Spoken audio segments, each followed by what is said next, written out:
Babak 456, Kajang Naga Nirwana. Lin Ming memang memiliki keunggulan melawan Xuan Chang. Namun, ini hanya pertarungan dengan mereka berdua. Jika pertempuran ini menyebar ke kedua sisi, maka tidak peduli seberapa kuat Lin Ming, dia masih tidak akan mampu mengatasi keunggulan numerik luar biasa yang dimiliki daerah Demon Laut Selatan. Tidak mungkin baginya untuk sendirian mengalahkan 100 hingga 200 Master Xiantian dan Master Xiantian setengah langkah, belum lagi masih ada 3 pembangkit tenaga listrik 3 besar di wilayah iblis. Apakah Xuan Chang takut? Dia sebenarnya memohon belas kasihan di depan umum. Apakah Blood Demon itu menakutkan? Apa yang terjadi di sini? Violet Rain melirik Fire Axe dan berbisik, Xuan Chang mungkin tahu siapa Wild Halberd.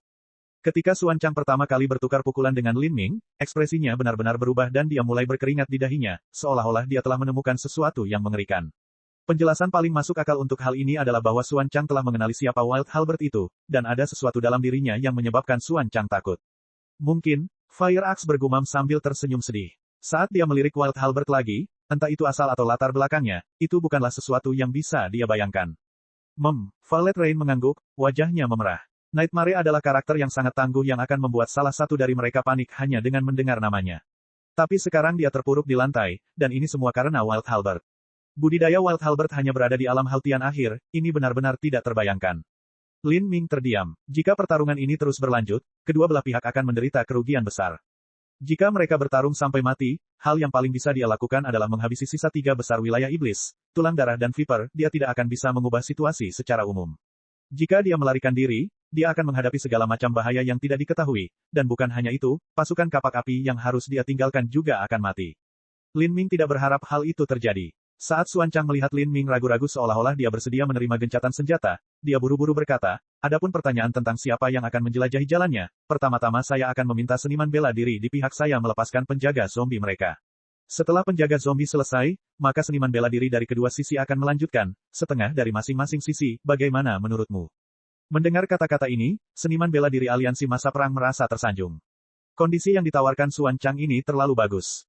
Penjaga zombie ini adalah bagian dari kekuatan tempur seniman bela diri South Sea Demon Region. Menyempurnakan penjaga zombie membutuhkan banyak sumber daya dan upaya. Di mata sebagian besar orang di sini, penjaga zombie peringkat Xiantian jauh lebih berharga daripada seniman bela diri puncak Haltian. Meminta wilayah Demon Laut Selatan menjelajahi jalan ke depan dengan penjaga zombie mereka dapat dianggap sebagai pendarahan besar-besaran di pihak mereka. Beberapa seniman bela diri aliansi masa perang merasa senang sekaligus bingung. Ketika orang baik berubah menjadi jahat, akan mudah untuk membencinya. Namun ketika orang jahat, terutama orang jahat yang kuat, berubah menjadi baik, ini adalah sesuatu yang patut dirayakan. Mengapa Xuan Chang takut pada Lin Ming sampai tingkat ini? Mereka tidak tahu identitas sebenarnya Lin Ming, hanya saja Xuan Chang takut konyol dengan gelar terkenal Lin Ming. Xuan Chang sangat sadar bahwa jika dia tidak bisa membunuh Lin Ming, dia hanya mencari kematiannya sendiri. Sekarang dia mencoba segala yang dia bisa untuk memperbaiki hubungan antara dia dan Lin Ming karena dia tidak lagi ingin macam-macam dengannya, dan juga tidak ingin dia menyimpan dendam di masa depan. Lin Ming memandang Xuan Chang dengan ragu dan bertanya dengan transmisi suara esensi sejati, apakah Anda mengenali saya? Lin Ming baru saja menggunakan Thunder Fire Annihilation dan juga Purple Comet Spear. Meskipun seniman bela diri aliansi masa perang mungkin tidak mengetahui apa maksudnya, Xuan Chang adalah murid berbakat dari wilayah Demon Laut Selatan dan kemungkinan besar telah memperoleh informasi seperti ini. Tidak aneh jika dia dikenali. Xuan Chang merasa hatinya menjadi dingin. Identitas Lin Ming terlalu sensitif, Xuan Chang tidak ingin membawa masalah pada dirinya sendiri. Tetua Agung dari fraksi Barat, Xuan Wuji, terobsesi dengan masalah ini. Jika dia ditemukan menyembunyikan informasi apapun yang berkaitan dengan Lin Ming, maka dia pasti akan menderita konsekuensi serius dan fatal di sekte tersebut. Bukan hanya itu, tapi 1 atau 2 bulan kemudian, kekuatan Lin Ming bahkan mungkin membuat terobosan lain. Pada saat itu, Lin Ming bahkan mungkin berpikir bahwa membungkam semua saksi adalah ide yang bagus. Memikirkan hal ini, Xuan Chang dengan bodohnya bergumam, saya telah mengenali Anda, pahlawan muda seharusnya adalah Blood Demon. Mata Lin Ming menyipit. Dia tidak mempercayai kata-kata Xuan Chang, tetapi menyelidiki masalah ini tidak ada gunanya, dia tetap diam untuk saat ini. Pulau Bulan Gelap, di atas Laut Selatan. Pusaran hitam besar yang berputar-putar perlahan berputar. Sejumlah besar air laut ditelan pusaran tanpa satu suara pun. Anehnya, suasananya damai dan tenang. 12 tetua berjubah hitam melayang tinggi di atas pusaran yang berputar-putar, mereka masih belum menemukan solusi untuk masalah tersebut. Setelah keheningan yang lama, seorang penatua dengan wajah bertopeng perlahan berbicara, suaranya dalam dan serak seperti kerikil kasar. Jika ini terus berlanjut, maka hanya dalam beberapa hari akan ada beberapa kabut inti berputar atau bahkan pembangkit tenaga penghancur kehidupan yang tiba di sini. Mereka akan berasal dari jalur iblis, jalur lurus, wilayah cakrawala selatan, wilayah 5 elemen, atau bahkan lebih jauh lagi. Jika saatnya tiba, pasti akan terjadi pertempuran sengit di sini. Mungkin orang tua ini pun akan binasa di sini. Xuan Yuqi, apakah kamu benar-benar mengharapkan kami, orang-orang tua, untuk berusaha sekuat tenaga bahkan dalam situasi seperti ini ketika kami berada dalam kegelapan? Xuan Yuqi yang dia maksud adalah penguasa fraksi barat wilayah iblis. Meskipun Xuan Yuqi hampir berusia 1000 tahun, setelah seorang seniman bela diri menjalani penghancuran kehidupan kedua, mereka akan terlahir kembali dan tubuh mereka dibuat ulang. Umur mereka akan diperpanjang, dan penampilan mereka akan tetap awet muda. Dengan beberapa teknik riasan rahasia, penampilannya tetap seperti wanita cantik berusia sekitar 30 tahun, penuh semangat dan afrodisiak. Haha, Xuan Yuqi tersenyum, tapi dia tidak segera menjawab. Dia melirik pria berpenampilan feminin di sampingnya, orang ini adalah guru dan kakek buyut Lei Mubai, Xuan Wuji. Saat keduanya dengan cepat bertukar transmisi suara esensi sejati, penatua bertopeng menunggu dengan tenang. Sesaat kemudian, Xuan Yuqi tersenyum dan berkata dengan nada menyanjung, Elder Zhou mungkin tidak mempercayai saya, tapi kami benar-benar berencana untuk memberitahu semua orang tentang situasi di dalam setelah medan perang kuno dibuka. Selama masih ada orang, akan selalu ada pertikaian. Bahkan di wilayah Demon Laut Selatan, masih ada perebutan kekuasaan dan kepentingan, ini hanyalah sebuah aspek yang tak terelakkan dari sifat manusia. Ketika Silent Demon Emperor City dihancurkan, sisa-sisa pasukan yang kalah melarikan diri ke Laut Selatan. Banyak dari sisa-sisa ini memiliki garis keturunan langsung dari Kaisar Agung Netherworld serta para Jenderal Iblis. Di antara berbagai garis keturunan dan klan, akan terjadi konflik kepentingan. Siapa yang tidak ingin juniornya melayang ke angkasa dan para tetua mereka dengan selamat melewati pintu kematian penghancuran kehidupan. Hal ini pula yang menyebabkan hubungan antar berbagai klan menjadi tidak stabil. Surat Iblis Tome dan Kaisar Iblis kuno pertama kali diperoleh oleh keturunan langsung Kaisar Besar Dunia Bawah. Surat Kaisar Iblis selalu dikendalikan oleh Xuan Wuji dan Xuan Yuqi.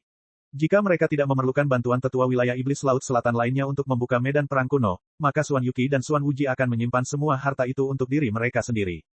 Penatua Zhou mengibaskan lengan bajunya dan dengan tenang berkata, orang tua ini mendengarkan dengan penuh perhatian. Xuan Yuqi tersenyum, nah, ketika Kaisar Iblis menjadikan medan perang kuno dunia yang rusak ini sebagai bentengnya, dia juga membangun istana kekaisaran di sini, harta karun di dalamnya tak terhitung jumlahnya. Penatua Zhou mengerutkan kening dan berkata, menurut apa yang diketahui orang tua ini, Kaisar Iblis tidak mati, melainkan terbang menuju alam para dewa. Jika itu benar, mengapa dia meninggalkan harta karun di dalam bentengnya? Kecuali Kaisar Iblis tiba-tiba jatuh, tidak mungkin dia meninggalkan harta di benteng ini sehingga orang lain bisa mengambilnya.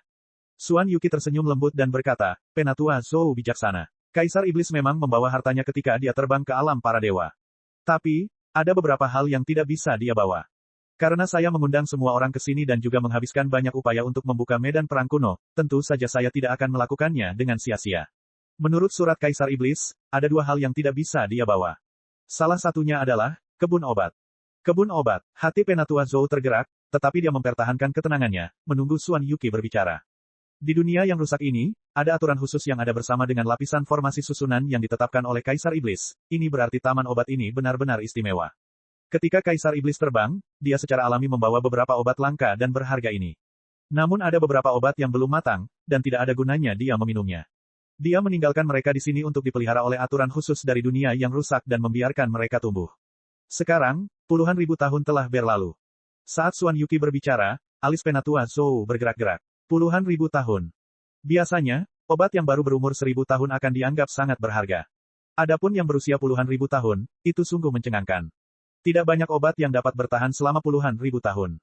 Benar, memang sangat sedikit obat yang bisa bertahan selama itu. Sebagian besar tanaman di kebun obat Kaisar Iblis seharusnya sudah layu. Tapi, ada satu obat yang sangat berharga bernama akar naga nirwana yang dapat bertahan selama lebih dari 100.000 tahun.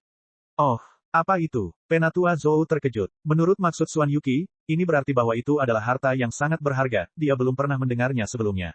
Menurut uraian yang tertulis dalam surat Kaisar Iblis, kegunaan obat ini adalah untuk membuat darah baru dan mencuci sumsum seseorang. Surat Kaisar Iblis menjelaskan metode budidaya transformasi tubuh yang disebut meridian tempur kebajikan chaotic. Seseorang dapat menggunakan akar naga nirwana untuk memasukkan esensi sejati ke dalam sumsum. Esensi sejati memasuki sumsum. Alis Penatua Zhou terangkat. Pentingnya esensi sejati memasuki sumsum tidak lagi menjadi perhatian kita. Orang tua ini tidak tertarik dengan metode budidaya transformasi tubuh apapun. Semua tetua yang hadir telah memadatkan esensi sejati mereka ke dalam dantian mereka dan membentuk inti yang berputar. Jika mereka memilih waktu ini untuk mempraktikkan metode dasar budidaya transformasi tubuh, mereka harus melakukannya dari awal. Jadi, betapapun hebatnya metode kultivasi ini, tidak masuk akal untuk melakukannya. Haha, tentu saja saya juga tidak tertarik dengan ini. Namun menurut surat Kaisar Iblis, setelah menyempurnakan akar naga nirwana dan mencuci sumsumnya dengan darah baru, seseorang dapat meningkatkan peluang berhasil melewati tahap penghancuran kehidupan. Apa? Tidak hanya Penatua Zou yang terlihat tergerak, tetapi semua penatua lainnya juga hadir. Tingkatkan peluang melewati tahapan penghancuran kehidupan. Berapa kenaikannya? Penatua Zou tidak dapat menahan kegembiraannya. Penghancuran kehidupan, itu seperti parit tak berujung yang terbentang di depan semua seniman bela diri inti berputar. Melewati penghancuran kehidupan berarti melangkahi gerbang neraka, berjalan di atas tali melewati jurang yang tak berujung. Kenyataannya adalah banyak master inti revolving ekstrim yang sudah memiliki tingkat kultivasi untuk mencoba melewati penghancuran kehidupan. Namun, mereka tidak berani melakukannya. Jika mereka tidak mencobanya, mereka bisa hidup selama 800 tahun. Tapi jika mereka mencoba melewati penghancuran kehidupan, ada kemungkinan mereka akan mati seketika. Dan yang membuat orang putus asa adalah tidak ada seorang pun yang tahu berapa banyak penghancuran kehidupan yang harus mereka lewati. Melintasinya lagi dan lagi dan lagi, itu benar-benar membuat orang menderita. Jika ada material berharga yang bisa meningkatkan kemungkinan keberhasilan penghancuran kehidupan, bahkan sebesar 20%, maka itu pasti akan menyebabkan banyak master inti revolving menjadi gila karena keserakahan. Bab 457, Susunan Transmisi Kuno. Reaksi Penatua Zou dan semua orang sesuai dengan harapan Xuan Yuqi, siapa yang tidak tergiur dengan hal seperti ini. Setelah dia membuat para tetua dengan penuh semangat berpegang pada kata-katanya, dia perlahan berkata, akar naga nirwana dapat meningkatkan kemungkinan melewati penghancuran kehidupan sebesar 20 hingga 30%. Bukan hanya itu, tapi, peningkatannya bersifat permanen. 20-30% peningkatan peluang, secara permanen. Yang disebut, kekekalan, adalah setelah berhasil mencuci sumsum, setiap kali seseorang mencoba melewati tahapan penghancuran kehidupan, peluang mereka akan meningkat sebesar 20-30%, hingga mereka berhasil menerobos ke alam laut ilahi. Penatua Zou merasa seolah-olah dia menjadi gila. Angka 20-30% terkesan berlebihan, apalagi ini merupakan peningkatan permanen. Biasanya, seniman bela diri yang bisa berkultivasi hingga batas penghancuran kehidupan semuanya adalah talenta terbaik. Tentu saja, bahkan di antara talenta terbaik pun ada perbedaan. Mereka yang memiliki fondasi yang lebih baik memiliki peluang lebih besar untuk melewati penghancuran kehidupan. Sedangkan bagi mereka yang memiliki fondasi yang lebih buruk, peluangnya mungkin hanya 10-20%. Penatua Zou tidak dianggap terlalu buruk. Dengan peluang aslinya sebesar 40-50%, bersama dengan akar naga nirwana dan beberapa material berharga lainnya, dia hampir pasti mempunyai peluang untuk melewati penghancuran kehidupan. Syukurlah itu akan aman. Jika dia tidak berani melewati penghancuran kehidupan dengan peluang sukses lebih dari 80%, maka dia mungkin juga tidak berlatih seni bela diri dan pensiun, menunggu energi hidupnya habis dan kemudian mati dengan damai. Bagaimana? Apakah Penatua Zou puas dengan jawaban ini? Orang yang berbicara adalah Xuan Wuji. Dia adalah tetua agung dari fraksi Barat Wilayah Iblis dan juga penguasa fraksi Barat Wilayah Iblis sebelumnya. Dia lebih tua dari Xuan Yuqi beberapa ratus tahun, dan dia telah melewati tahap ketiga penghancuran kehidupan. Jika obat berharga ini mampu meningkatkan peluang keberhasilan melewati tahap penghancuran kehidupan, orang tua ini tentu saja menginginkannya. Penatua Zou menatap tajam ke arah Xuan Wuji. Hubungan keduanya tidak pernah baik-baik saja. Namun tetua Zou sadar bahwa dengan statusnya di wilayah Demon Laut Selatan, dia sudah puas mendapatkan akar naga nirwana. Adapun harta karun lainnya, bahkan jika itu adalah harta karun tingkat surga, Penatua Zou tidak terlalu menginginkannya. Harta apapun tidak ada artinya dibandingkan dengan nyawanya sendiri. Saya mendengar penguasa Xuan berkata bahwa selain kebun obat, ada juga harta karun lainnya. Apa itu? Xuan Yuqi berkata, yang kedua tidak bisa dianggap sebagai harta karun, itu adalah familiar Kaisar Iblis. Familiar ini diberi nama Giant Leviathan. Ketika Kaisar Iblis terbang ke alam para dewa, familiarnya tetap berada di dunia fana. Leviathan raksasa ini adalah binatang yang sangat tangguh, tubuhnya berisi ruang yang sangat luas. Selama puluhan ribu tahun terakhir ini, ia telah tertidur selamanya di dalam medan perang kuno. Jika kita bisa memanggilnya, maka itu akan menjadi bagian dari kekuatan perang kita.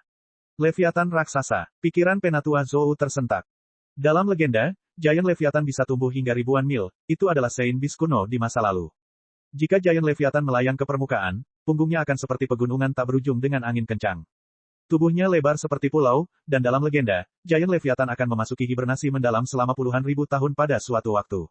Selama jangka waktu yang lama ini, punggung Giant Leviathan akan tertutup debu dan kotoran, bahkan tanaman pun akan tumbuh di sana. Orang-orang akan mengira bahwa Giant Leviathan ini adalah pulau sungguhan, dan mereka akan hidup di sana selama beberapa generasi. Legenda ini dan legenda lainnya sungguh mengejutkan. Jika mereka bisa menjinakkan Leviathan raksasa ini, kekuatan perang wilayah Demon Laut Selatan akan meningkat pesat. Namun, bagi Penatua Zou, pentingnya hal ini tidak terlalu besar, dia hanya peduli pada akar naga nirwana. Saya tidak tahu apakah yang dikatakan Xuan Wuji dan Xuan Yuqi itu benar atau tidak, tetapi permintaan saya tidak terlalu tinggi. Saya hanya perlu mendapatkan potongan kecil dari akar naga nirwana untuk membantu saya melewati tahap ketiga penghancuran kehidupan. Adapun hal-hal lain, saya tidak membutuhkannya. Di dunia yang hancur, potongan awan tebal melayang di udara. Di bawah awan hitam tinta ini, ratusan seniman bela diri berjalan maju dengan hati-hati. Ada sekelompok besar penjaga zombie di depan. Penjaga zombie ini kurus dan mata mereka berkaca-kaca. Harta yang dipegang di tangan mereka, dengan hampa melambai-lambaikannya untuk mendeteksi celah ruang yang menghalangi. Jika senjata harta karun tiba-tiba terpotong, itu menandakan ada celah ruang di sana. Master penjaga zombie kemudian akan memerintahkan penjaga zombie untuk meninggalkan bekas di sana. Namun, seringkali ada celah kecil yang rapuh seperti kaca tipis. Setelah terbentur sedikit oleh harta karun, itu akan menyebabkan celah kecil ini runtuh, membuat penjaga zombie di dekatnya menjadi berkeping-keping. Ada juga saat-saat ketika akan terjadi celah ruang yang besar dan memiliki daya tarik yang besar. Ketika penjaga zombie mendekat, ia akan langsung tersedot, dan kemudian terkoyak oleh badai luar angkasa. Jadi, lebih dari separuh penjaga zombie telah dihancurkan sejauh ini. Kulit Xuan Chang tidak terlalu bagus. Mereka telah menyentuh celah ruang angkasa beberapa kali, ini berarti dunia yang runtuh tidak terlalu besar. Jika itu benar-benar tertutup rapat, maka dia hanya akan muntah darah. Itu adalah. Xuan Chang mendongak, matanya melebar. Sedikit lebih dari 10 mil jauhnya, ada sebuah altar besar. Altar ini tersembunyi di balik kabut berkabut, sehingga mereka tidak dapat melihatnya dengan jelas. Saudara Wild Halberd, mari kita lihat, kata Xuan Chang dari belakang Lin Ming. Sepanjang ini, Xuan Chang sangat sopan terhadap Lin Ming, terus menyebut Lin Ming sebagai Brother Wild Halberd. Setiap kali ada sesuatu yang muncul, dia akan dengan sopan mendiskusikannya dengan Lin Ming. Lin Ming tidak tahu apakah harus tertawa atau menangis. Dia tahu kemungkinan besar Xuan Chang tahu siapa dia, dan takut dengan statusnya. Sebenarnya dia tidak bisa menyalahkan Xuan Chang karena begitu pemalu. Melihat berarti percaya, Xuan Chang telah melawan Lin Ming dan bahkan telah mengeluarkan esensi sejatinya secara berlebihan dalam serangannya. Selain itu, ada juga Nightmare yang membantunya. Namun, dia telah dikalahkan dan Nightmare berada dalam kondisi yang menyedihkan. Xuan Chang secara alami tidak berani menjadi musuh Lin Ming lagi. Mari lihat, Xuan Chang berkata kepada seniman bela diri wilayah Iblis Laut Selatan. Dia segera memerintahkan mereka yang mengendalikan penjaga zombie untuk menuju ke altar. Yang mengejutkan adalah saat mereka mendekati altar, retakan ruang yang ada semakin sedikit. Jelas sekali ruang di sini relatif lebih stabil. Setelah mereka mendekat, mereka menemukan bahwa altar ini tingginya lebih dari 100 kaki, dan ditempa dari batu abu-abu. Di atas batu tersebut terdapat berbagai macam ukiran relief yang indah dan indah.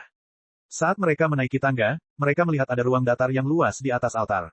Ada banyak garis yang ditelusuri ke dalam tanah, itu sangat mistis dan memesona. Ketika beberapa ratus seniman bela diri melihat altar ini dan gambar-gambar relief terukir di atasnya, mereka semua sangat tertarik. Tapi untuk Lin Ming, begitu dia melihat garis-garis ini, hatinya tergerak, dia mengenalinya.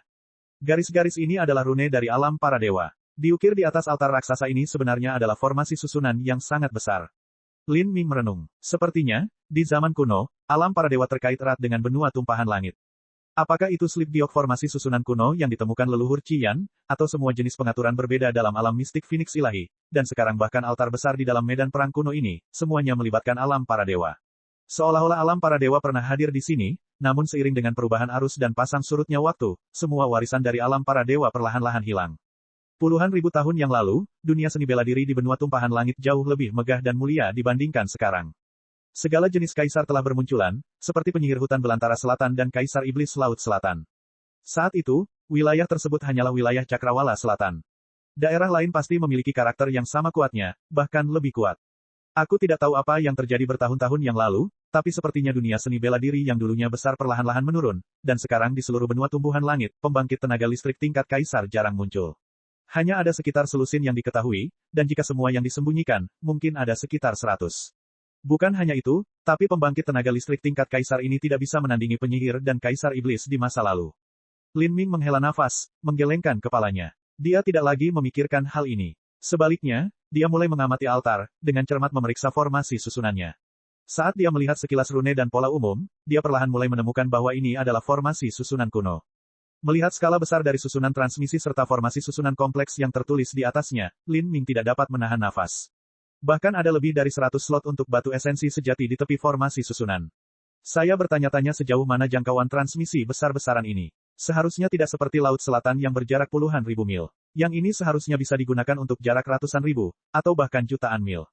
Konsep macam apa itu? Lin Ming tidak bisa membayangkannya. Setelah Lin Ming menyerap kenangan Master Array Realm of the Gods, dia menjadi memahami banyak tentang formasi Array Realm of the Gods. Meskipun dia tidak bisa mengatur formasi susunan besarnya sendiri, memahami prinsip di baliknya tidaklah terlalu sulit.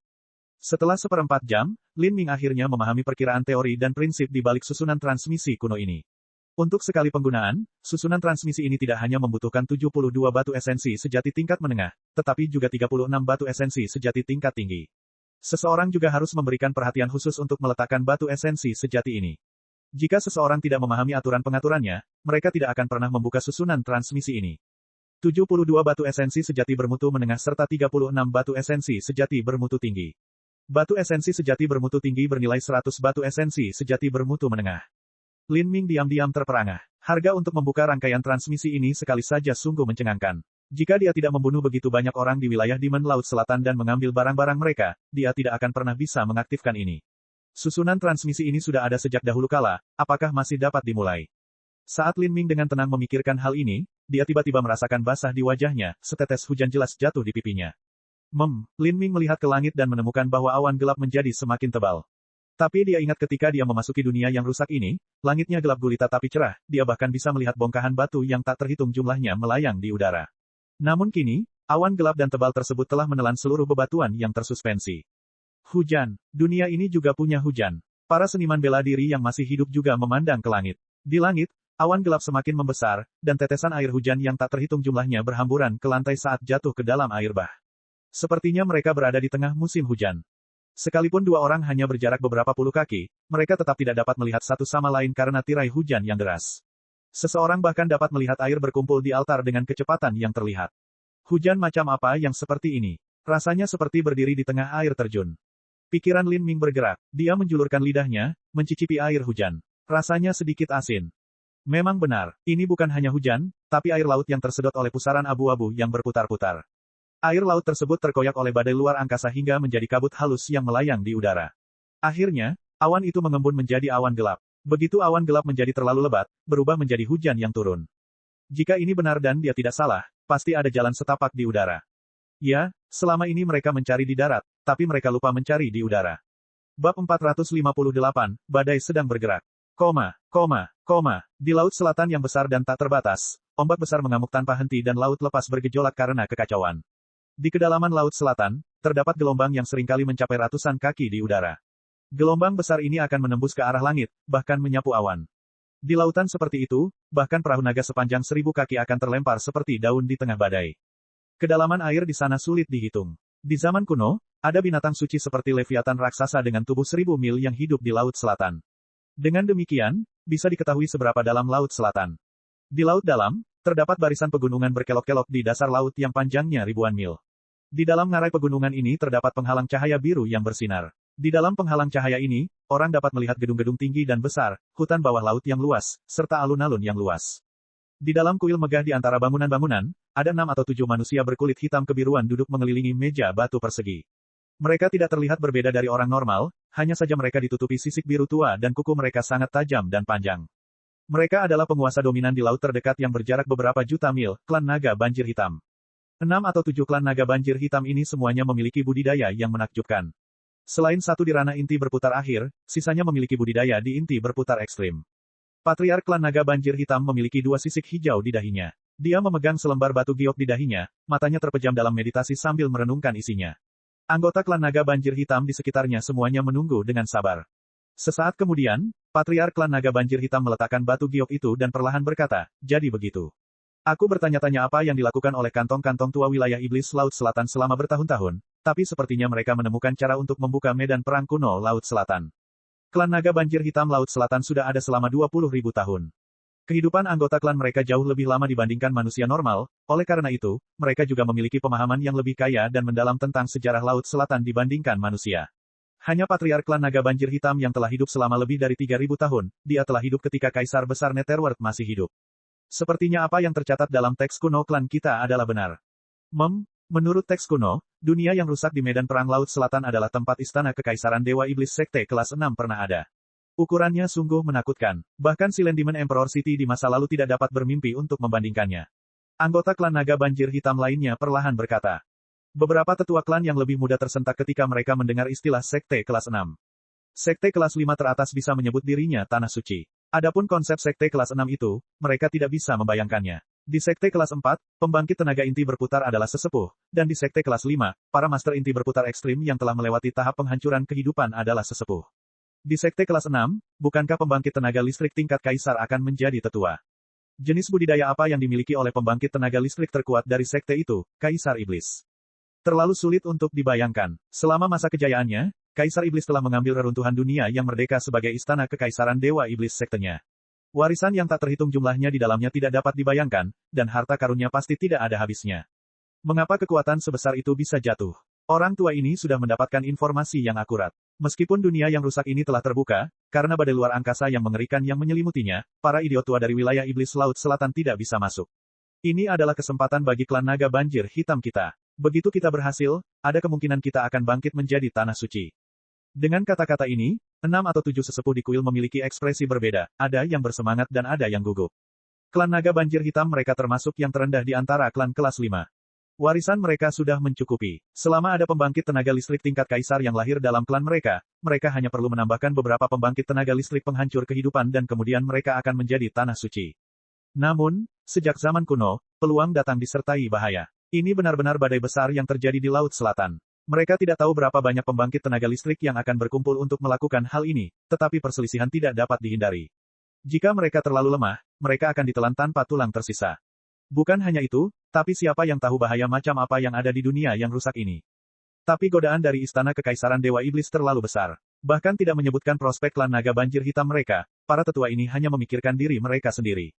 Jika mereka bisa mendapatkan semacam keberuntungan, mereka bisa melewati penghancuran kehidupan pertama mereka dan memperpanjang umur mereka hingga ratusan tahun. Seringkali, alasan mengapa pembangkit tenaga inti revolving yang ekstrim mempertaruhkan nyawa mereka untuk mencoba melewati penghancuran kehidupan bukanlah karena kekuatan, tetapi untuk umur yang lebih panjang. Seorang master inti revolving yang ekstrim adalah karakter yang luar biasa seperti apa. Jika mereka menginginkan hujan maka mereka akan mendapatkan hujan, dan jika mereka menginginkan angin maka mereka akan mendapatkan angin. Bagaimana orang seperti itu bisa rela mati? Mereka telah berkultivasi sepanjang hidup mereka, hanya untuk berubah menjadi tanah pada akhirnya. Mereka tidak mau. Sementara itu, di utara wilayah Cakrawala Selatan, wilayah Zen besar.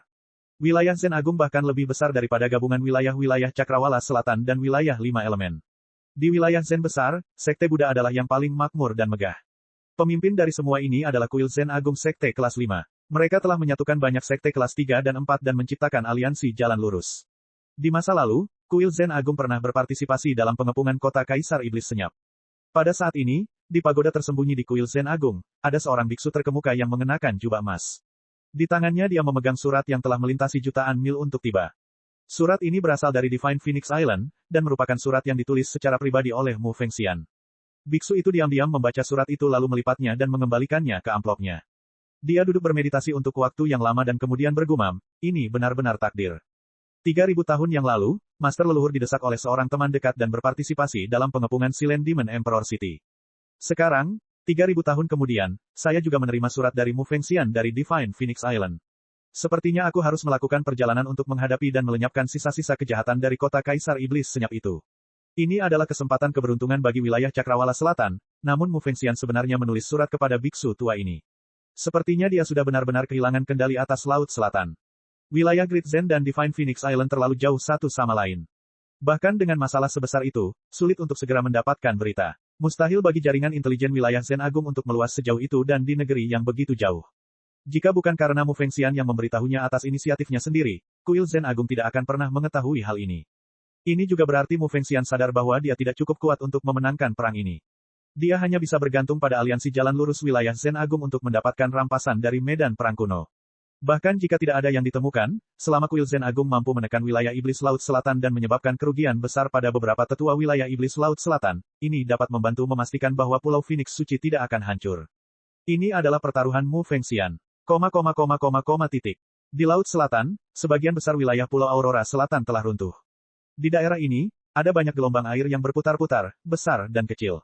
Angin kencang bertiup dari segala arah, dan gelombang laut bergejolak. Pada saat ini, pusaran air besar tiba-tiba menyemburkan air, dan sekelompok seniman bela diri yang compang camping terbang keluar dari pusaran air.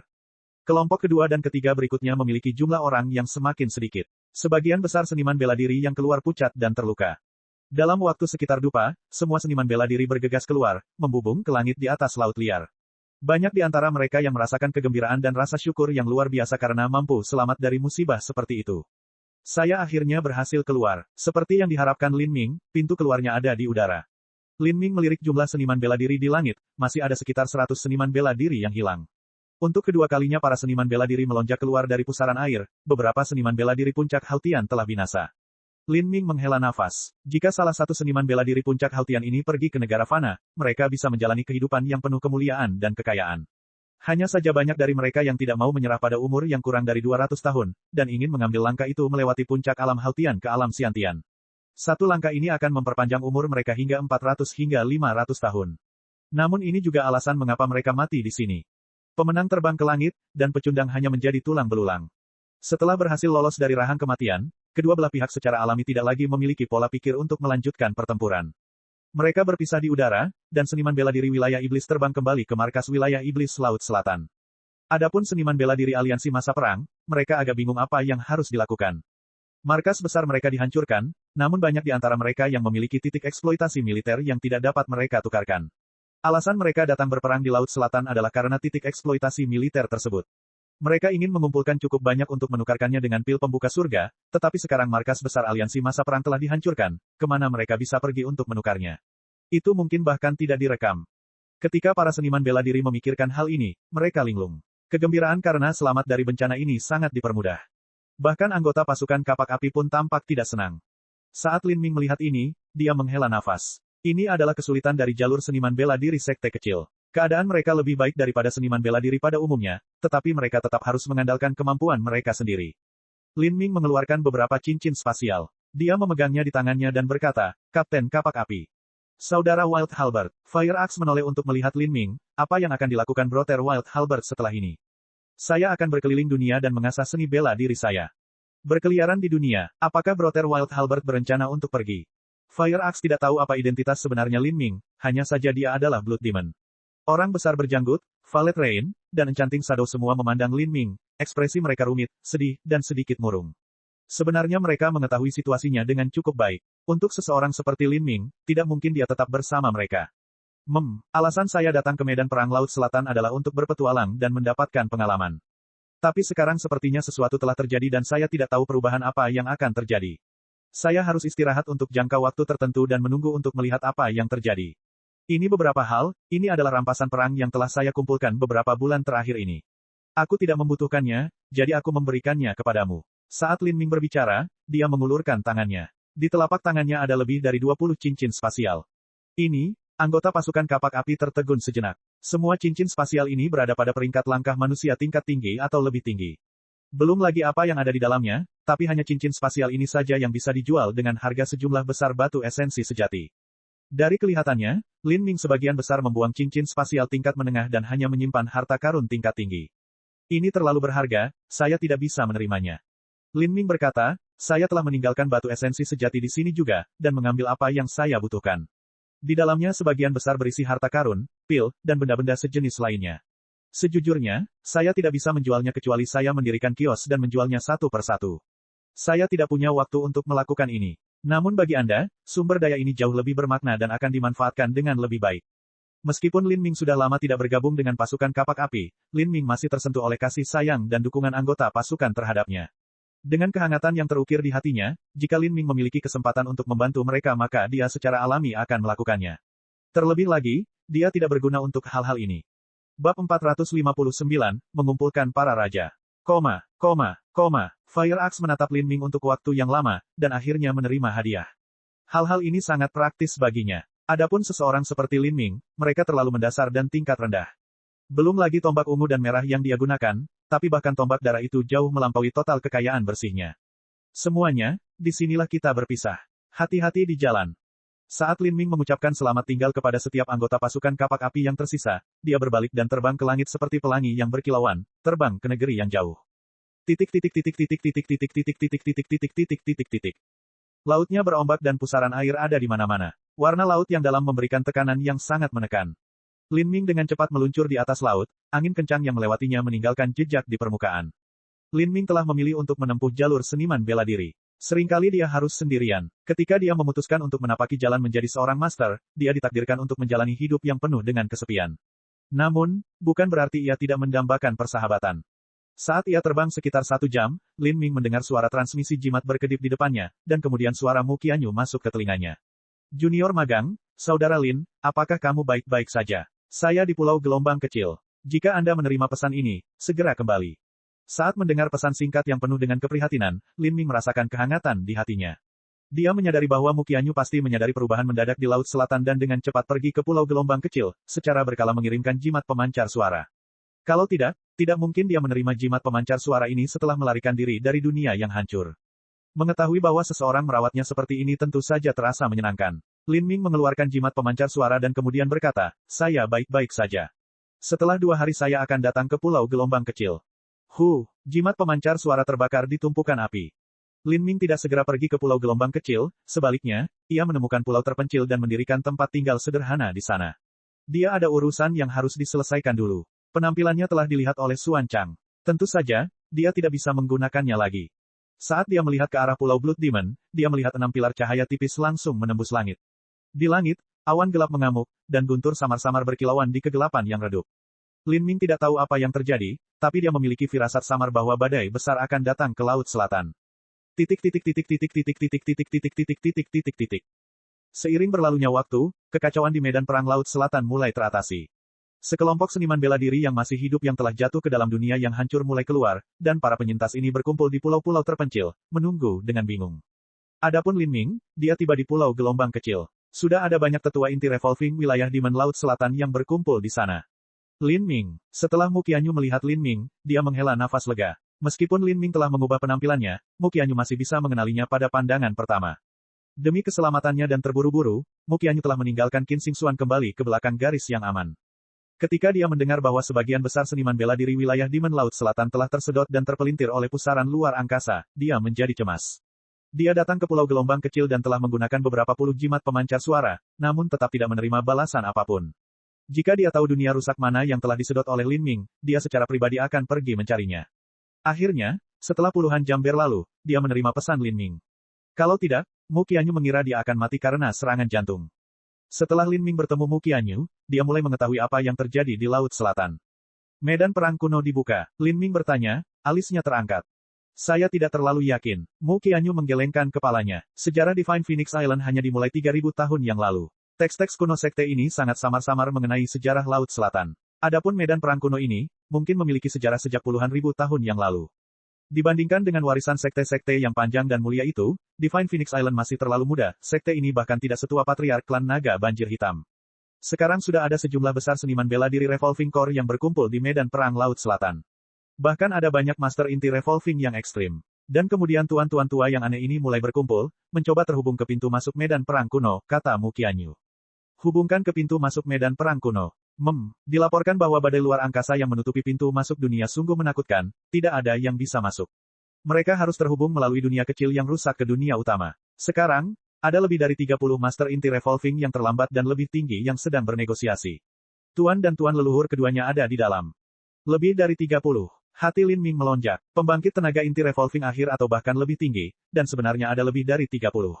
Sepengetahuannya, Divine Phoenix Island hanya memiliki segelintir master inti revolving yang berada pada periode akhir atau lebih tinggi. Adapun wilayah 5 elemen, sudah bagus jika setiap sekte memiliki 1 atau 2 elemen. Bagaimana mungkin ada begitu banyak orang di sini? Mu Qianyu memahami apa yang dipikirkan Lin Ming dan berkata, Tuan leluhur telah menghubungi orang-orang dari aliansi jalur lurus. Ada lebih dari 10 orang yang berasal dari aliansi lurus dan 9 di antaranya berada di batas penghancuran kehidupan. Selain itu, wilayah Demon Laut Selatan telah mengirim 8 orang, 6 di antaranya berada di batas penghancuran kehidupan. Wilayah 5 elemen juga memiliki 8 master, tetapi mereka semua berada di ranah inti revolving akhir. Dan ada juga beberapa seniman bela diri gratis yang datang untuk mengambil bagian dari harta karun itu. Seniman bela diri gratis. Ada beberapa penatua tertinggi yang telah lama meninggalkan sekte mereka dan hidup dalam pengasingan, mencoba membuat terobosan. Beberapa dari senior ini sangat kuat. Lin Ming mengangguk. Pembukaan medan perang kuno ini sepertinya akan menjadi pertemuan para juara dan pahlawan. Dengan begitu banyak pembangkit tenaga listrik yang berdatangan, sepertinya medan perang kuno ini tidak akan ada hubungannya dengan orang seperti kita. Lin Ming percaya diri pada dirinya sendiri, tapi dia tidak cukup bodoh untuk berpikir bahwa dia bisa mencuri harta dari sekelompok master penghancur kehidupan. Salah satu dari karakter ini dapat membunuhnya hanya dengan satu nafas. Jangankan dia, bahkan Mu Fengxian tidak bisa berbuat apa-apa terhadap kelompok karakter ini. Alasan Mu Fengxian mengundang orang-orang dari aliansi lurus untuk datang adalah agar mereka dapat memperkeruh keadaan dan menyebabkan kekacauan. Kalau tidak, dia tidak akan memiliki kualifikasi untuk bersaing dengan wilayah Demon Laut Selatan. Mu Qianyu tersenyum dan berkata, kita juga bisa memasuki medan perang kuno. Pembangkit tenaga penghancur kehidupan semuanya datang ke sini untuk memasuki istana kekaisaran dan mencari beberapa harta langka yang dapat meningkatkan peluang mereka untuk melewati tahap penghancuran kehidupan. Jika ada harta karun seperti ini, harta itu pasti ada di istana kekaisaran. Namun ada juga beberapa istana kecil di sekitar tepinya. Jika kita beruntung, kita juga akan mendapatkan panen yang layak, dan ini bisa dianggap sebagai petualangan untuk mendapatkan pengalaman dan menenangkan diri. Mu Qianyu berkata dengan santai. Rana inti berputar yang ekstrim terlalu jauh darinya saat ini. Dengan kekuatannya saat ini, tidak mungkin dia bisa mendapatkan apapun yang bisa meningkatkan peluangnya melewati penghancuran kehidupan. Materi surgawi yang dapat meningkatkan peluang seseorang melewati penghancuran kehidupan. Lin Ming tidak tertarik pada hal seperti ini. Saat ini, dia tidak bisa memanfaatkannya. Itu bagus. Pada saat itu, saya juga akan menganggap ini sebagai sebuah petualangan. 5 hari kemudian, Pulau Aurora Selatan di Laut Selatan. Setelah pusaran luar angkasa menghancurkan seluruh pulau, lebih dari separuh Pulau Aurora Selatan runtuh dan sebagian besar daratan tenggelam ke laut. Ketika Lin Ming mengetahui bahwa pusat kekuatan penghancuran kehidupan akan berkumpul di Pulau Aurora Selatan, dia tidak tahu apakah harus tertawa atau menangis. Dia tidak menyangka orang-orang tua ini akhirnya memilih pergi ke Pulau Aurora Selatan. Tampaknya dunia rusak di sini relatif stabil, dan mereka dapat memotong saluran luar angkasa dan mengakses dunia utama secara langsung. Ini hanyalah ide gila, dan hanya dengan berkumpulnya puluhan pembangkit tenaga penghancur kehidupan, mereka akan mampu menampilkan kekuatan supernatural besar yang diperlukan untuk membuat hubungan antara dua dimensi ruang yang berbeda. Jika aku mengetahui hal ini lebih awal maka aku hanya akan menunggu di dunia yang hancur ini. Lin Ming bercanda. Dia telah belajar dari Mu Qianyu bahwa ada juga beberapa peluang keberuntungan kecil yang dapat ditemukan di dunia yang rusak ini, namun dia tidak dapat menemukan apapun ketika kelompoknya sedang mencari. Dengan 20 hingga 30 Master Inti Revolving pada periode akhir atau lebih yang melayang di udara, hal itu menimbulkan perasaan menindas yang sangat mengerikan. Angin di udara sepertinya sengaja atau tidak sengaja diubah oleh aura mereka. Lin Ming berdiri di sudut, diam-diam memperhatikan para Master Top mengambang ini. Dalam kelompok yang terdiri dari 20 hingga 30 orang ini, hanya ada 3 orang dari Divine Phoenix Island. Mu Yu Huang, Mu Fengxian, dan juga seorang wanita tua berpakaian biru. Lin Ming tidak tahu persis siapa ini, tapi dia berharap bahwa dia adalah seseorang dari fraksi Blue Luan. Di dekat ketiganya dari Divine Phoenix Island juga ada 10 biksu yang mengenakan jubah. Mereka adalah orang-orang yang berasal dari aliansi lurus wilayah Zen Agung. Para biksu ini memiliki bekas luka di kepala mereka yang botak, dan tampak tenang. Di seberang para biksu ini adalah tetua wilayah Demon Laut Selatan. Mereka mengenakan jubah hitam panjang dan ekspresi mereka dingin ketika mereka menatap tamu tak diundang ini. Di sisi mereka, ada juga 4 atau 5 klan naga banjir hitam, tubuh mereka ditutupi sisik biru tua. Saat Lin Ming melihat orang-orang ini, dia tidak bisa menahan diri untuk tidak terperangah. Meskipun dia telah mendengar bahwa benua tumpahan langit sangat luas, dan ada banyak master di mana-mana, dia hanya mendengar tentang mereka, tetapi belum pernah melihatnya dengan matanya sendiri. Sekarang, dia melihat sekelompok besar orang-orang tua penghancur kehidupan ini. Dan sepertinya sebagian besar dari orang-orang ini berasal dari sekte kelas 5, kebanyakan dari mereka lebih kuat dari Mu Fengxian. Saat ini, gelombang melodi dan tabuhan genderang terdengar dari langit. Lin Ming mendongak kaget dan terkejut melihat tidak terlalu jauh ada kilatan emas di langit. Sebuah perahu roh yang mewah dan agak terlalu mewah perlahan-lahan menuju ke arah mereka, ditarik oleh 9 naga banjir bersayap. Di sekitar perahu roh emas, ada juga lebih dari selusin prajurit Xiantian dengan baju besi emas bersinar dan sekelompok musisi memainkan alat musik yang berbeda. Di belakang mereka ada pelayan cantik yang juga berada di alam Xiantian. Cara perjalanan ini membuat Lin Ming tercengang. Itu seperti bagaimana para dewa surgawi dalam cerita yang dia baca saat masih kecil melakukan perjalanan. Orang tua itu benar-benar tidak punya rasa malu, dia datang sangat terlambat. Di sisi daerah Demon Laut Selatan, Xuan Wuji dengan dingin memelototi perahu roh emas yang mewah ini, matanya dipenuhi kebencian dan rasa jijik. Jangan mencoba macam-macam dengannya. Jika dia marah maka itu akan sangat merepotkan, kata Xuan Yukie. Meskipun hatinya juga merasa jijik, dia selalu memiliki senyum ceria di wajahnya. Saat perahu roh emas turun, Lin Ming menemukan bahwa 9 naga banjir bersayap ini memiliki bulu sepanjang pedang, dan juga tampak seperti naga tanpa tanduk. Jelas sekali, mereka memiliki garis keturunan naga banjir yang sangat kaya, dan mereka semua setara dengan Master Xiantian yang ekstrim. Hal ini menyebabkan Lin Ming terdiam. Membesarkan 9 naga banjir bersayap membutuhkan harga yang tidak sedikit, tapi siapapun orang ini hanya menggunakan mereka untuk menarik gerobaknya. Haha, orang tua ini sedikit terlambat, kuharap semua seniman bela diri di sini tidak keberatan. Bersamaan dengan suara yang nyaring dan hangat, seorang pria parubaya keluar dari perahu roh. Dia mengenakan jubah kekaisaran 9 cakar dan sabuk giok ungu kemasan di pinggangnya. Saat dia turun dari perahu roh, dia memegang kecantikan seperti peri berpakaian putih di masing-masing lengannya. Meskipun dia telah mengucapkan kata-kata permintaan maaf, wajah merah cerah orang tua ini jelas tidak menunjukkan permintaan maaf sedikitpun. Bukan hanya itu, kedua wanita cantik itu memiliki wajah seperti bunga persik. Wajah mereka memerah karena darah seolah-olah mereka malu berada di tempat terbuka. Pakaian minim mereka bahkan ada bagian yang terbuka, tidak sulit membayangkan apa yang dilakukan lelaki tua ini terhadap mereka dengan tangannya. Melihat ini, para pembangkit tenaga listrik penghancur kehidupan yang hadir semuanya memiliki corak yang buruk. Bab 460, menerobos kekosongan. Nanyun Wang tampaknya sangat tertarik, sepertinya dia lebih percaya diri dibandingkan saat perjalanan terakhirnya melewati medan perang kuno. Kata Xuan Wuji, senyumnya tidak sampai ke matanya. Mereka berdua adalah master penghancuran kehidupan tahap ketiga. Meskipun dia sedikit takut pada Nanyun Wang, hal itu tidak berlebihan. Dikatakan bahwa Nanyun Wang awalnya adalah seorang seniman bela diri dari dunia fana biasa dan menjalani kehidupan yang suram dan terpencil. Namun, dia tampaknya telah menemui semacam surga yang menentang peluang, dan mengalami kejayaan yang meroket. Setelah itu, ia bergabung dengan Sekte Kelas 3 di Laut Selatan.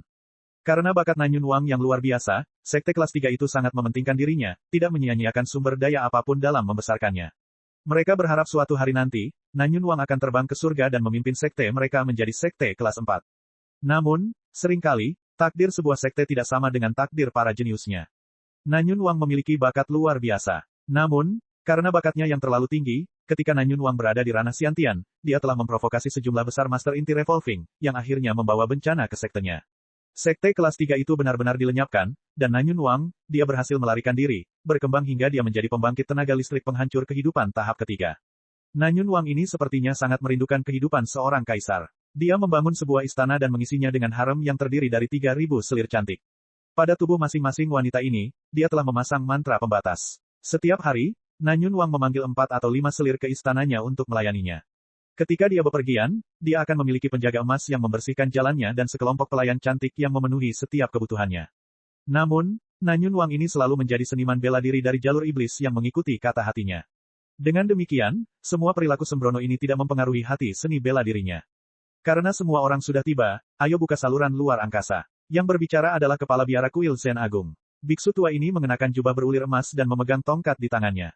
Kedua telinganya yang besar terkulai seperti dua kendi besar dan alis putihnya menjuntai hingga ke bahunya.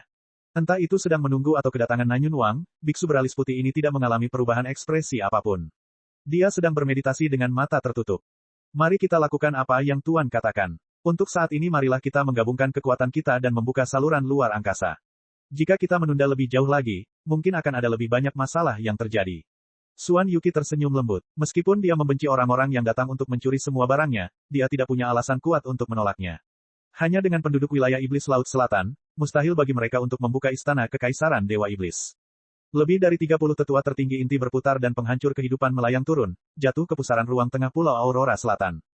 Pusaran luar angkasa yang berputar-putar yang mampu langsung merobek Master Puncak Haltian seperti embusan angin melawan para Master Inti berputar dan penghancur kehidupan ini, itu hanya dengan lembut mengangkat pakaian mereka. Setelah para master ini turun, 7 sekte wilayah 5 elemen, Pulau Phoenix Ilahi, dan murid wilayah Iblis Laut Selatan dengan cepat masuk ke dalam pusaran ruang yang berputar-putar. Murid-murid ini adalah elit heroik muda yang dipilih untuk datang. Dunia yang rusak ini adalah reruntuhan sekte kelas 6. Tentu saja, akan ada banyak harta karun yang tertinggal. Hal-hal ini tersebar di seluruh dunia yang hancur. Dengan demikian, berbagai faksi semuanya telah mencapai pemahaman diam-diam bahwa junior dari faksi ini akan dapat memasuki petualangan dan pengalaman. Setiap sekte memiliki kuota murid yang dapat mereka bawa berdasarkan kekuatan mereka, mereka hanya bisa membawa sedikit, tidak terlalu banyak. Divine Phoenix Island telah membawa sekitar 30 orang. Lin Ming dan Mu Qianyu ada di antara mereka. Lin Ming, Yuer, kalian berdua hati-hati. Jangan berpisah dan ingatlah untuk saling menjaga. Dalam penyerangan ke medan perang kuno ini, pasti akan ada pertempuran hidup atau mati. Mu Yuhuang berkata kepada mereka dengan transmisi suara esensi sejati saat dia memasuki pusaran yang berputar-putar. Dia sudah mengucapkan kata-kata ini kepada mereka berkali-kali sebelumnya, mendesak mereka untuk tetap aman. Dimengerti, Guru. Orang yang membalas Mu Yuhuang adalah seorang gadis berpakaian biru dengan penampilan halus yang tidak terlalu spektakuler. Ini adalah Mu Qianyu. Ini adalah teknik mengubah penampilan yang telah diwariskan Lin Ming padanya. 5 hari terakhir ini, Lin Ming tidak melakukan apapun selain dengan tekun mengajari Mu Qianyu teknik ini. Teknik mengubah penampilan Biluo telah ditemukan di beberapa reruntuhan kuno. Meskipun aneh, itu tidak terlalu sulit untuk dipelajari, apalagi dengan bakat alami dan persepsi menakjubkan Mu Qianyu. Dalam beberapa hari ini dia sudah mampu memahami konsep umumnya. Mu Qianyu memiliki status yang sangat sensitif. Ada banyak orang dari wilayah Demon Laut Selatan yang memikirkannya, ingin mendapatkannya. Mudah baginya untuk menjadi target. Setelah mengubah penampilannya, itu akan menyelamatkan banyak masalah bagi semua orang. Junior magang, Saudara Lin, ayo pergi. Semua elit muda heroik dari sekte-sekte besar ini bagaikan ikan besar saat mereka terjun ke pusaran ruang angkasa. Lin Ming dan Mu Qianyu tampak biasa-biasa saja di antara mereka. Hualala, saat Lin Ming memasuki kembali pecahan dunia Pulau Aurora Selatan, suara pertama yang dia dengar adalah hujan deras. Itu seperti air terjun besar yang mengalir deras. Udara dipenuhi kabut tebal yang memiliki rasa sedikit asin dan pahit. Sejumlah besar air laut yang disedot oleh pusaran luar angkasa sudah setinggi puluhan kaki. Antara langit dan bumi, dunia berkabut ini memberikan perasaan yang sangat menekan. Ini adalah, saat Mu Qianyu melihat adegan ini dia terkejut. Ini adalah air laut yang tersedot oleh pusaran luar angkasa. Lin Ming sudah menduga ini. Ke depan, dia bisa melihat banyak pusaran air kecil dan besar di dalam air, itu seperti mulut serakah dari binatang buas yang mematikan. Lin Ming tahu bahwa di bawah pusaran air ini, ada jebakan maut tersembunyi yang dikenal sebagai retakan ruang angkasa. Dunia kecil dan tersebar ini dipenuhi dengan retakan ruang angkasa yang tak terhitung jumlahnya. Beberapa di antaranya sudah roboh, menyedot air laut dan membentuk pusaran air. Ada sejumlah besar air laut yang masuk dari pusaran ruang angkasa utama, yang diimbangi oleh air laut yang keluar dari celah-celah ruang angkasa. Kalau tidak, dalam 5 atau 6 hari terakhir ini, dunia kecil yang rusak ini sudah lama dipenuhi air laut. Di tengah hujan lebat ini, jarak pandang sangat rendah. Tapi semua seniman bela diri yang datang adalah jenius dan master. Pancaran-pancaran persepsi mereka tidak terpengaruh sama sekali. Di antara tirai hujan, lingkaran cahaya redup bersinar, seperti lampu di malam hujan. Lin Ming menempatkan kertas simbol pada dirinya sendiri, dan kemudian cahaya keemasan mengelilinginya, mencapai sekitar 50 kaki.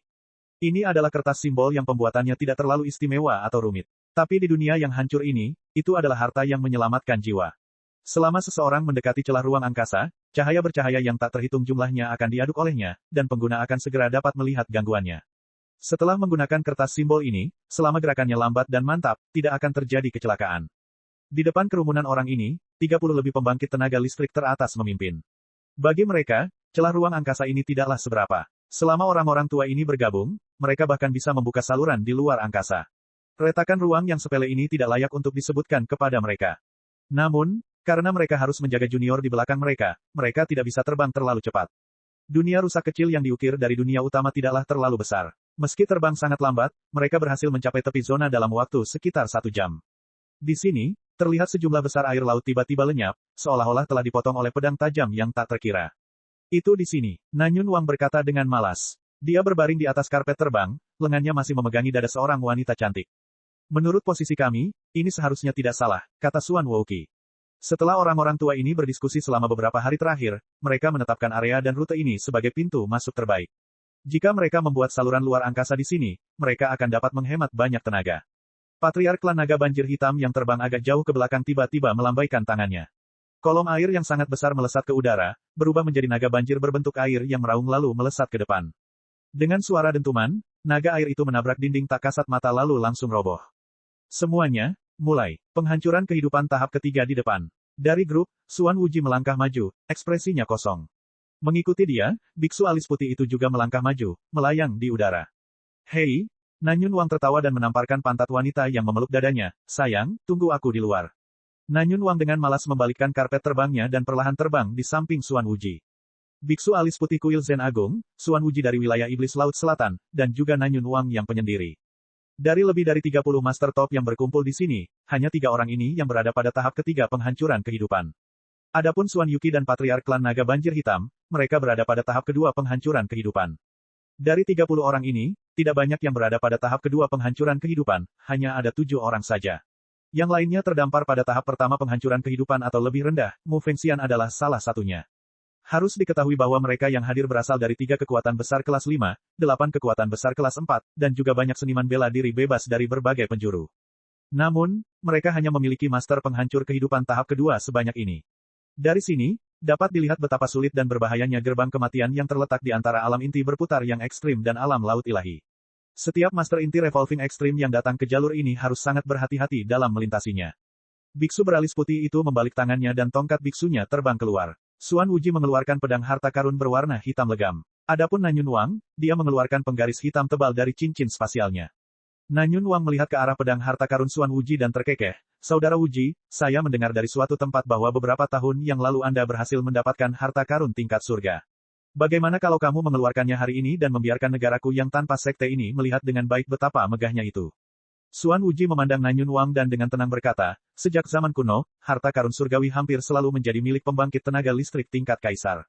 Saya belum bisa merasakan kesempatan seberuntung ini. Haha, benarkah? Nanyun Wang tertawa, sedikit tidak percaya dengan suaranya. Di belakang ketiga tuan besar ini, berbagai tetua sekte dan pembangkit tenaga listrik juga mengambil harta mereka. Berbagai harta karun ini bersinar dan berkembang satu sama lain, saling meningkatkan keindahannya.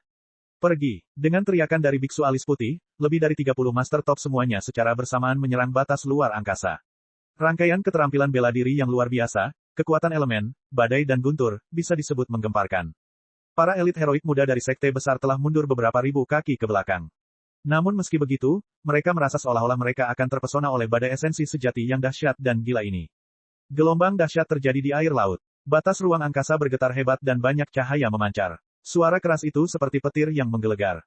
Kekuatan dari 30-an master top yang menggabungkan serangan mereka bersama-sama terlihat jelas. Tetapi untuk menghancurkan batas ruang ini sangatlah sulit. Dengan setiap langkah mereka maju ke depan, mereka harus menghabiskan banyak energi, dan banyak sesepuh sudah berkeringat. Cek cek cek cek cek cek cek cek. Rakan-rakan kultivator sekalian, sebelum retret, sila terus berkultivasi untuk jurus subscribe, like, share dan komentar agar sekte novel Sadim terus berkembang pesat.